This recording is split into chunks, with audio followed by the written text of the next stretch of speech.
प्रधानमंत्री नरेंद्र मोदी और अमेरिकी राष्ट्रपति डोनाल्ड ट्रंप की मुलाकात पर चीन ने संयमित प्रतिक्रिया देते हुए कहा है कि द्विपक्षीय सहयोग में चीन को मुद्दा नहीं बनाया जाना चाहिए और इससे किसी तीसरे देश के हितों को नुकसान नहीं पहुंचना चाहिए।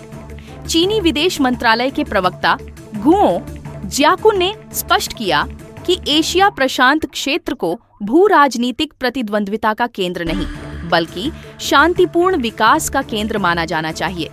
गुओ ने कहा कि किसी भी देश के आपसी संबंधों और सहयोग में चीन को टारगेट बनाना उचित नहीं है।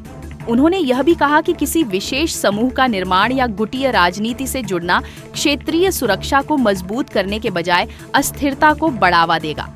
चीन का मानना है कि सभी देशों को शांति, स्थिरता और समृद्धि के लिए मिलकर काम करना चाहिए।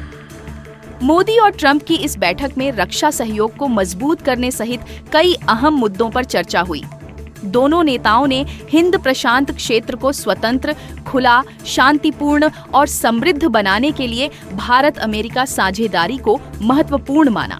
संयुक्त बयान में कहा गया कि भारत और अमेरिका 21वीं सदी के लिए एक नई पहल यूएस इंडिया कॉम्पैक्ट शुरू कर रहे हैं, जिसका उद्देश्य सैन्य साझेदारी, वाणिज्य और प्रौद्योगिकी में तेजी लाना है।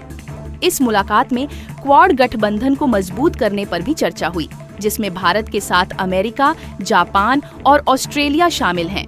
चीन पहले भी इस गठबंधन को लेकर असहमति जता चुका है और उसका मानना है कि यह चीन के उभार को रोकने की रणनीति का हिस्सा है। यही कारण है कि मोदी और ट्रंप की इस बैठक को लेकर बीजिंग में हलचल मची हुई है, खासकर भारत और अमेरिका के बीच रक्षा सहयोग के बढ़ते प्रभाव को लेकर। ट्रंप के दूसरे कार्यकाल के कुछ ही हफ्तों बाद हुई इस बैठक पर दुनिया की नजरें टिकी थीं और चीन के बयान से यह साफ हो गया है कि वह भारत अमेरिका साझेदारी को लेकर सतर्क है। लेकिन सवाल यह है कि क्या चीन की यह चिंता वाजिब है या यह सिर्फ उसकी रणनीतिक प्रतिक्रिया है? आपकी क्या राय है? कमेंट में जरूर बताएं।